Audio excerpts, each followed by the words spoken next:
বাংলাদেশে বিনিয়োগে আগ্রহী মার্কিন ব্যবসায়ীরা, তবে দুর্নীতি, জটিল কর কাঠামো, আমলাতান্ত্রিক জটিলতা বড় বাধা। এমনটি মনে করেন যুক্তরাষ্ট্রের কমার্শিয়াল কনসুলার পল ফ্রস্ট।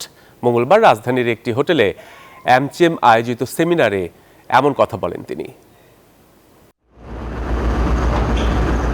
বিশ্বের শীর্ষ ধনী দেশ যুক্তরাষ্ট্র।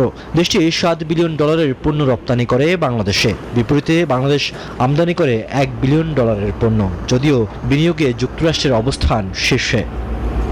বান্ডেল থাকলে প্রতি সেনমানিতে টাকা বাঁচবে। বিকাশ সেনমানি বান্ডেল কিনে জিতুন প্রতি লেনদেনে। অ্যামচেম আয়োজিত সেমিনারে দেশটির কমার্শিয়াল কনসুলার বলেন, বাণিজ্য ঘাটতি কমাতে বাংলাদেশে কৃষি পণ্য, জ্বালানি এবং এয়ারক্রাফট রপ্তানিতে আগ্রহী তার দেশ।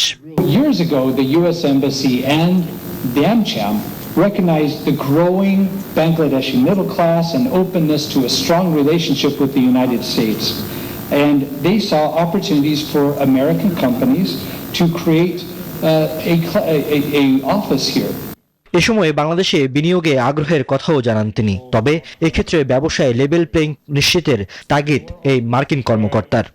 Getting paid, like repayment issues, repatriating earnings or profits, even inadequate fulfillment of the contracts that were made by government or private sector.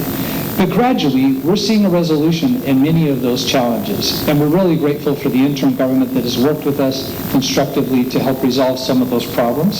শুল্ক এবং অন্যান্য বিষয়ে যুক্তরাষ্ট্রের সঙ্গে বাংলাদেশের বাণিজ্য ঘাটতি কমাতে টিকফা চুক্তির কথা স্মরণ করিয়ে দেন অ্যামচেম প্রেসিডেন্ট।